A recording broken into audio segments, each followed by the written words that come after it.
ಎಲ್ರಿಗೂ ನಮಸ್ಕಾರ. ನಾನು ಗೊಂಬೆ ನಟರಾಜ್. ನಾನು ಬರೆದ ಒಂದು ಪುಸ್ತಕ, 40 ಪುಸ್ತಕ ಬರೆದಿದ್ದೇನೆ. ಅದರಲ್ಲಿ ಒಂದು ವಿಶಿಷ್ಟವಾದ ಪುಸ್ತಕ ರಸವೈಚಾರಿಕತೆ ಅಂತ. ಈ ಪುಸ್ತಕದಲ್ಲಿ ಇದು 3 in 1 ಅಂತ ಕರೀತಾರೆ. ಇದರೊಳಗೆ ಒಂದು 31 ಸಬ್ಜೆಕ್ಟ್ಸ್ ಮೇಲೆ ನಾನು ಪ್ರಬಂಧ ರಚನೆ ಮಾಡಿದ್ದೇನೆ. ಮುನ್ನುಡಿಯಾಗಿ ಹೇಳಿಕೆಗಳು, ಸಂಸ್ಕೃತ ಸೂಕ್ತಗಳು ವಿಚಾರ ಕೊಟ್ಟಿದ್ದೇನೆ. ಬೆನ್ನುಡಿಯಾಗಿ ಹೆಸರಾಂತ ಕಥೆಗಾರದ ಕಥೆಗಳು ಕೊಟ್ಟಿದ್ದೇನೆ, related that particular subject only.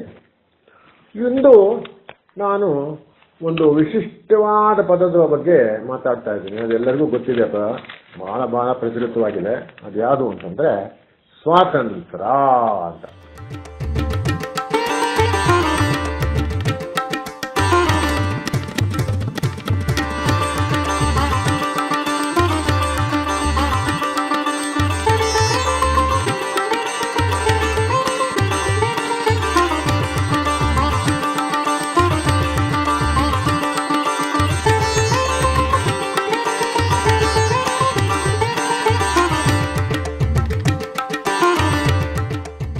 ಸ್ವಾತಂತ್ರ್ಯ ಅಂದ್ರೆ ಇಂಡಿಪೆಂಡೆನ್ಸ್ ಅಂತ ಕರೀತಾರಲ್ಲ ಇಂಗ್ಲಿಷ್ನಲ್ಲಿ, ಅದ್ರ ಬಗ್ಗೆ ಮಾತಾಡೋಣ.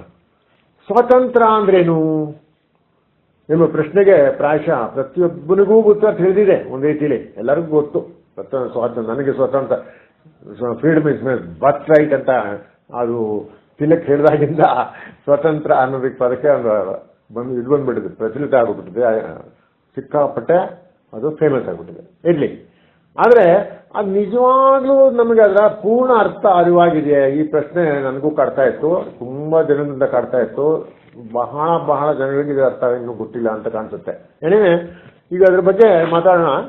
ನಾವೆಲ್ಲರೂ ಸ್ವಾತಂತ್ರ್ಯ ಅಂದ್ರೆ ಏನು ಅರ್ಥ? ಅದು ರಾಜಕೀಯವಾಗಿ ನಾವು ಗುಲಾಮರಲ್ಲ, ಇನ್ನೊಬ್ಬರ ಅಡಿಯಾಳುಗಳಲ್ಲ. ನಮ್ಮ ದೇಶ ಗುಲಾಮಗಿರಿಯಿಂದ ಸ್ವಾತಂತ್ರ್ಯ ಪಡೆದು ನಾವು ನಮ್ಮನ್ನೇ ಆಳ್ಕೊಂಡಿದ್ದೇವೆ, ಇದು ಎಲ್ಲರಿಗೂ ತಿಳಿಸಂಗಿದೆ. ಆದರೆ ನಾವು ನಿಜವಾಗಿಯೂ ಸ್ವತಂತ್ರ ಮನುಷ್ಯ ಸ್ವತಂತ್ರನಾಗಿರಲಾರ. ಅವನು ತನ್ನ ದೇಹದ ನಿಯಮಗಳಿಗೆ ಅಡಿಯಾಳಾಗಿದ್ದಾನೆ. ಪ್ರಕೃತಿಯ ಕೂಸಾದವನು ಅದೇ ಪ್ರಕೃತಿಯ ಅಡಿಯಾಳಾಗಿದ್ದಾನೆ. ಈ ಭೂಮಂಡಲವನ್ನು ಹಿಡಿದೆತ್ತಿ ಆಡಿಸುವ ನಿಗೂಢ ಕಾನೂನುಗಳಿಗೆ ಅಡಿಯಾಳಿದ್ದಾನೆ.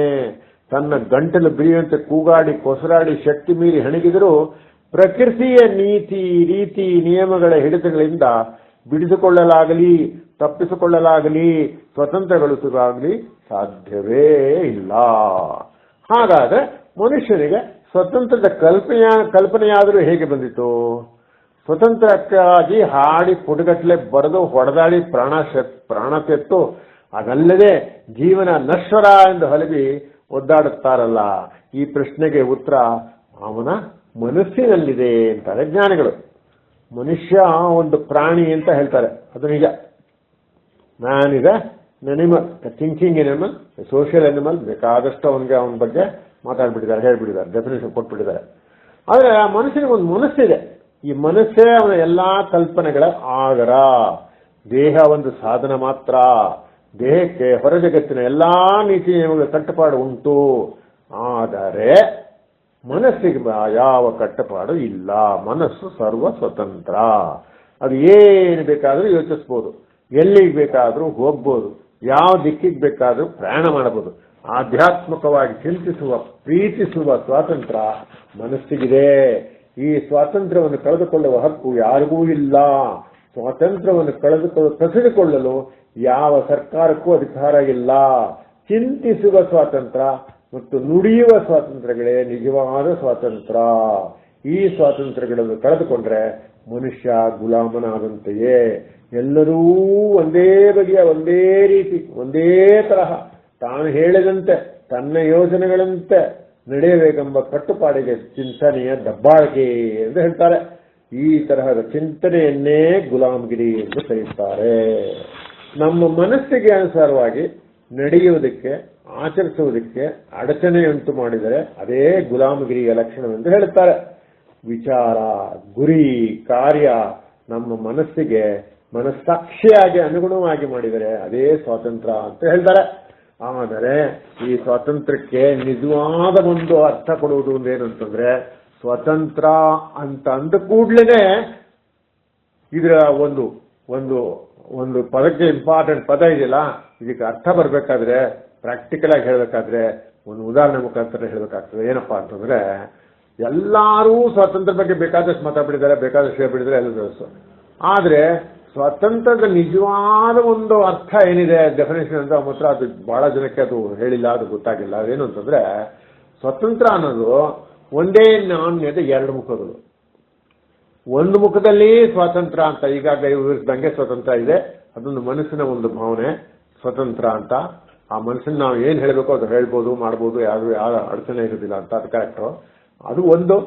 ಅದು ಒಂದೇ ನಾಣ್ಯದ ಒಂದು ಮುಖ. ಅದು ಇನ್ನೊಂದು ಮುಖ ಅದೇನಪ್ಪಾ ಅಂದ್ರೆ ಜವಾಬ್ದಾರಿ. ಜವಾಬ್ದಾರಿ ಇಲ್ಲದೆ ಹೋದ್ರೆ ಅದು ಸ್ವತಂತ್ರ ಆಗುವುದೇ ಇಲ್ಲ.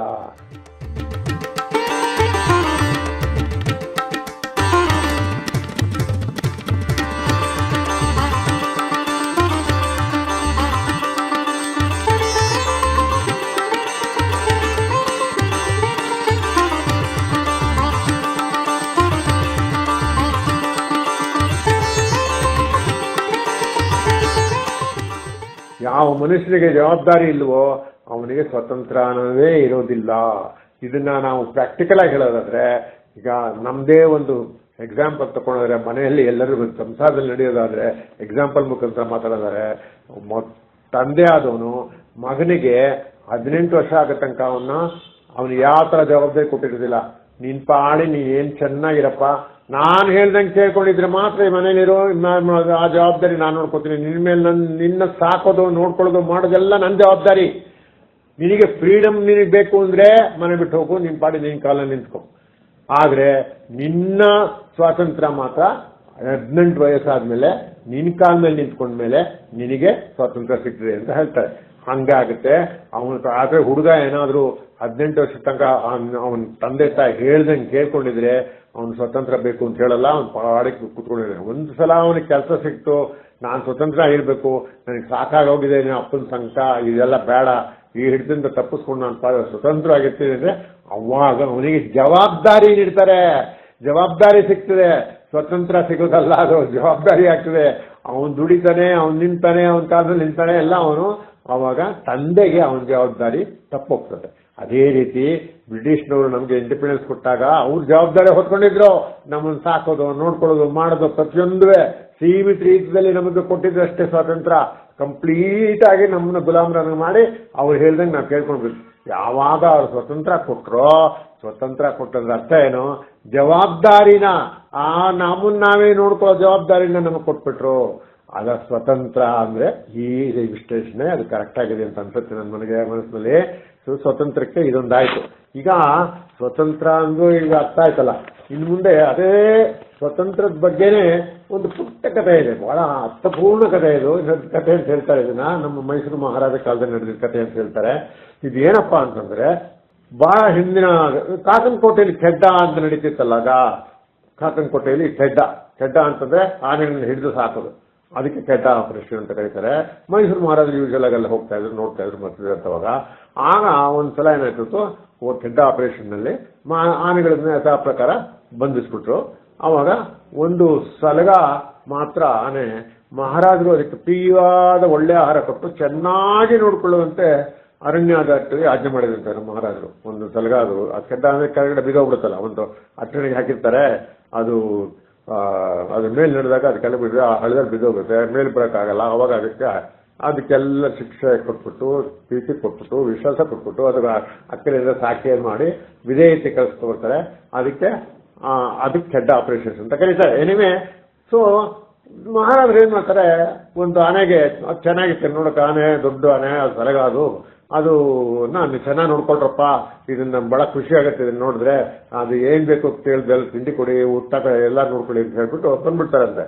ಅವಾಗ ಆನೆ ನೋಡಿದ್ರೆ ಯಾರೇ ಎಷ್ಟು ಪ್ರೀತಿ ವಿಶ್ವಾಸ ಏನೇ ನೋಡ್ಕೊಂಡು ಏನೇ ಮಾತಾಡ್ಸಿ ಏನೇ ಮಾಡೋದ್ರು ಕೂಡ ಅದು ಆಹಾರ ತಗೊಳೋದು ನಿಲ್ಲಿಸ್ಬಿಡ್ತಂತೆ. ಬಹಳ ಬೇಸರದಿಂದ ಇದ್ಬಿಡ್ತಂತೆ, ಕಣ್ಣೀರು ಹಾಕ್ತಾ ಇತ್ತಂತೆ. ಆಮೇಲೆ ಸ್ವಲ್ಪ ದಿವಸ ಆದ್ಮೇಲೆ, ಒಂದು 10-15 ದಿವಸ ಆದ್ಮೇಲೆ ಅದು ಸತ್ತೇ ಹೋಗ್ಬಿಟ್ಟಂತೆ. ಅವಾಗ ಮಹಾರಾಜರಿಗೆ ಅದು ಕೇಳಿಬಿಟ್ಟು ನೋಡ್ಬಿಟ್ಟು ಬಹಳ ಬೇಸರ ಆಗ್ಬಿಡ್ತಂತೆ. ಅವ್ರ ಕಣ್ಣಲ್ಲೂ ನೀರು ಬಂದ್ಬಿಡ್ತಂತೆ. ಆ ಕಣ್ಣೀರನ್ನು ಒಲಿಸ್ಕೊಳ್ತಾ ಅವ್ರು ಹೇಳ್ತಾರಂತೆ, ಅಯ್ಯೋ ಗಜರಾಜ, ಸ್ವಾತಂತ್ರ್ಯದ ಬೆಲೆಯನ್ನು ನೀನು ಅರ್ಥಕೊಂಡಿದ್ಯಾ, ನಿನಗೆ ಗೊತ್ತಿದೆ. ಆದ್ರೆ ನಮ್ಮಂತ ಮನುಷ್ಯರಿಗೆ ಅರ್ಥ ಆಗ್ಲಿಲ್ವಲ್ಲಪ್ಪ. ಎಂತ ಇದು ನೋಡು, ನಿನಗೆ ಗೊತ್ತಾಯ್ತು ಸ್ವತಂತ್ರಕ್ಕೋಸ್ಕರ ನಾನು ಸ್ವತಂತ್ರವಾಗಿರ್ಬೇಕು, ನೀವು ಕಾಡಲ್ಲಿ ಆರಾಮಾಗಿ ತಿರ್ಕೊಂಡಿದ್ದೆ, ನಾನು ಹಿಡಿದ್ಬಿಟ್ರೆ ನಾನು ಸ್ವತಂತ್ರವಾಗಿರ್ಬೇಕು ಅನ್ಕೊಂಡಿದ್ದೆ. ನಿನ್ನ ಸ್ವತಂತ್ರ ನಾನು ಕಲ್ತ್ಕೊಂಡ್ಬಿಟ್ಟಿದ್ದಕ್ಕೆ ನೀನು ಪ್ರಾಣತ್ಯಾಗ ಮಾಡ್ಬಿಟ್ಟಿದ್ದೀವಿ. ಈ ಸ್ವತಂತ್ರದ ಬೆಲೆ ನಿನ್ನಿಂದ ನಾವು ಕಲ್ತ್ಕೊಳ್ಬೇಕಾಗ್ತದೆ ಅಂತ ಹೇಳಿದಂತೆ. ಸೊ ಇದು ಒಂದು ಅದ್ಭುತವಾದ ಕಥೆ. ಇದು ನಡೆದಿದ್ದೋ ಅದು ಇಲ್ವೋ ಅದು ಗೊತ್ತಿಲ್ಲ. ಒಟ್ಟಾರೆ ಈ ಕಥೆಯಿಂದ ನಾವು ಅರಿತುಕೊಳ್ಳೋದು ಬಹಳ ಇದೆ. ನಾವು ಸ್ವತಂತ್ರ ಬೇಕು ಅಂತಂದ್ರೆ ನಮ್ಮ ಮನಸ್ಸಿನಲ್ಲಿರೋ ಸ್ವತಂತ್ರನ ಅದು ಹೇಗೀಗ ಹೇಳ್ದಂಗೆನೆ ರೆಸ್ಪಾನ್ಸಿಬಿಲಿಟಿ ಬೇಕು. ನಮಗೆ ರೆಸ್ಪಾನ್ಸಿಬಿಲಿಟಿ ಇಲ್ಲದೆ ಸ್ವತಂತ್ರದ ಅರ್ಥನೇ ಆಗೋದಿಲ್ಲ. ಸೊ ಇಷ್ಟು ಹೇಳಿ ನಾನು ನನ್ನ ಈ ಒಂದು ವಿಚಾರವನ್ನು ಇಲ್ಲಿಗೆ ಮುಗಿಸ್ತಾ ಇದ್ದೇನೆ. ನಿಮಗೆಲ್ಲರಿಗೂ ಶುಭವಾಗಲಿ. ನಮಸ್ಕಾರ.